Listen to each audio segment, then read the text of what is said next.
Welcome back. There's a new political divide emerging in New York City, and it's not just left versus right, but it's native-born versus foreign-born. A new poll shows Democrat socialist candidate Zohran Mamdani dominating among foreign-born voters, winning 62% of their support. But among American-born New Yorkers, former Governor Andrew Cuomo leads the field by double digits. According to the Census Bureau, 36% of New York's population has been foreign-born since 2006. Joining me now is host of Texas Scorecard's Come and Take It podcast, Sarah Gonzalez, publisher of Texas Scorecard, Michael Quinn Sullivan, and Third Way Deputy Director David De La Fuente. Thank you all for being with us here today. David, let's start with you. Is that concerning? That statistic that Zohran Mamdani in particular is dominating with foreign-born voters. Is that concerning? No, I don't think so, because we're not talking about non-citizens voting, which would be extremely concerning. We're talking about American citizens here. They deserve a right to vote. And New York City has really been this land of immigration for decades on end. If this was the 1930s or 40s, we would be talking, would O'Brien or would LaGuardia or O'Dwyer be abnormal New York City mayors? And they weren't. They were elected by mostly the immigrant population there. Mamdani is another example of that. But I think the point then would be what immigrants, holding what values. And I think that's what we see reflected here with Zohran Mamdani. And I don't think anyone contests an American citizen, despite being foreign-born's right to vote.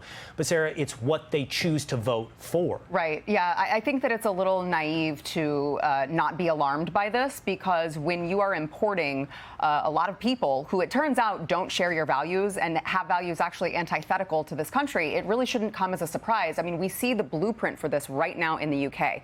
You see London. You see how they've taken over some of these towns. They have literal no-go zones there. Several decades ago, if a Republican walked around saying, but you realize the end result of this will be no-go zones, they were laughed out of the room and called Islamophobes. But we see this actually happening. And so I just think that it's a very dangerous situation when you have this, diversity is your strength policy, where you're importing these people who have values that don't align with America. Michael? I think I am maybe more concerned by the large number of American-born individuals supporting Mamdani. These are folks who have, on the one hand, you can at least excuse the foreign-born individual who was not raised with our values, our principles, with the ideals of the American Republic. What about all these people who were? How are we failing them? How have we failed them to the extent that they're willing to vote for someone who is so antithetical to our principles? Well, I think we have that conversation on an ongoing basis about education in America, what young people see as their relationship with government. But for this particular part of the conversation, David, I do want to go back to you because I share Sarah's concerns. I'm really concerned about the idea that when you come to America, you don't assimilate to America, and you might not come sharing the values of America. And now, maybe, as she points out, we have a future that looks not unlike Manchester, England, or London, England, where our politics begin to reflect the values of the people that have come to America without adopting the values of America. Yeah, I mean, this country has always been one where there's been waves and waves and waves of immigrants, and they do change some of the fabric of the nation while we uphold our Constitution and American values. It's, the children of immigrants that I think, assimilate a little bit more. Well, I don't think they change the fabric of our Constitution. That's a very difficult thing to do. It's literally an enshrined document. But what they might change a little bit is our food culture, or how we celebrate holidays. President Trump right now is in the Oval Office apparently ready to celebrate Diwali, an Indian Hindu holiday. But what we're talking about, something with Mamdani, is vastly different. We're talking about a man who's openly Democrat socialist, whose behavior, I think, is obviously more closely aligned to communist. And I think he's probably not showing the full ball. He's hiding the ball a little bit on how he feels about Islam and its relationship to government. Yeah, I mean, I'm not here to defend democratic socialism. It's not an ideology that I subscribe to personally. But Mamdani won a Democratic primary, and now he is probably set to win a general election amongst, the majority or at least plurality of New York City voters. It's really their choice as a city to elect him as a mayor. And if they do so, they will sink or swim on their own. Yes, but Sarah, back to you. It's just not a mystery.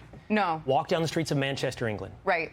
Yeah, we're already seeing it happen, and that's why it's just so frustrating because, I mean, I do agree you get what you vote for, but unfortunately for the rest of us, there are going to be far-reaching ramifications in the entire country. I mean, you're talking about the financial capital of the world that could potentially elect a mayor who's palling around with a terrorist. I mean, an actual terrorist. We're talking about the World Trade Center bombing.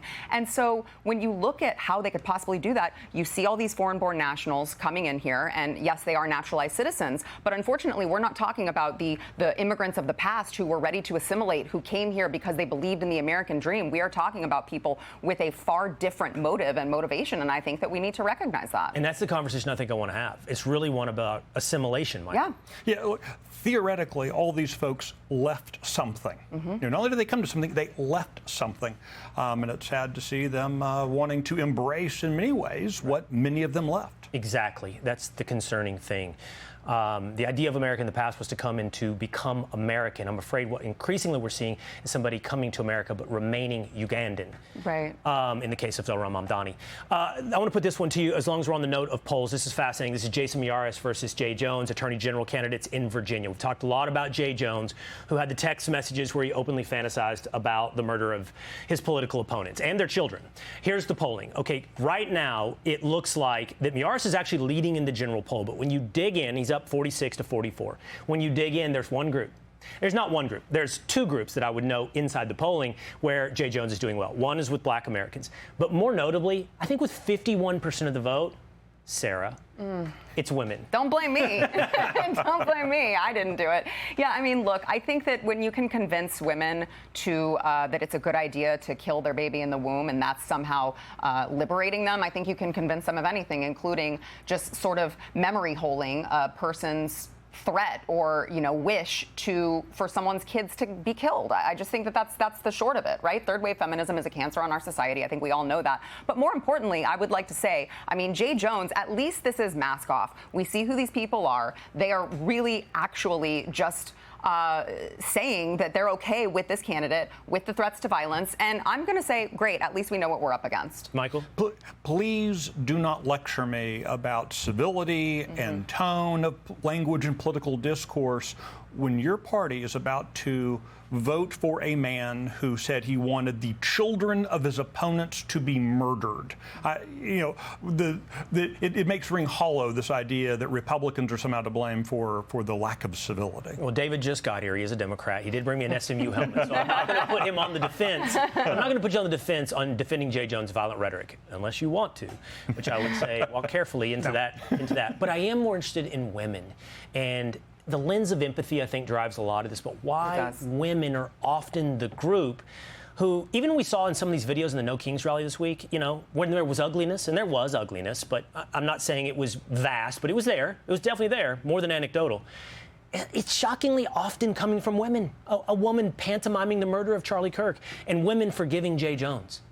Yeah, so I mean, women is one of the groups in this poll that Jones is up double digits. And, you know, before I go on, you know, what Jones did was, you know, repugnant, and it's good that he apologized, and the party, you know, is holding him accountable for that. There's another group that he's up double digits to with, and it's moderates. Moderates in Virginia are going to be voting for Jones by a double-digit margin. And I think what it comes down to is they're viewing the Miyares-Jones race as one where Jones is personally deeply flawed, but Miyares is not really standing up to utility companies that are jacking up utility prices in Virginia. And at the end of the day, this is still an electorate that cares about kitchen table issues, prices over anything else. It's a good point, and you're right, and I appreciate the correction. It's Black Americans, it's women, and it is moderates where Jay Jones is doing well with. And it raises the question for me is, what does it mean to be moderate if you can accept that type of extremist language, which you do not. And I appreciate what you had to say, David. Hey, Sean Hannity here. Hey, click here to subscribe to Fox News YouTube page and catch our hottest interviews and most compelling analysis. You will not get it anywhere else.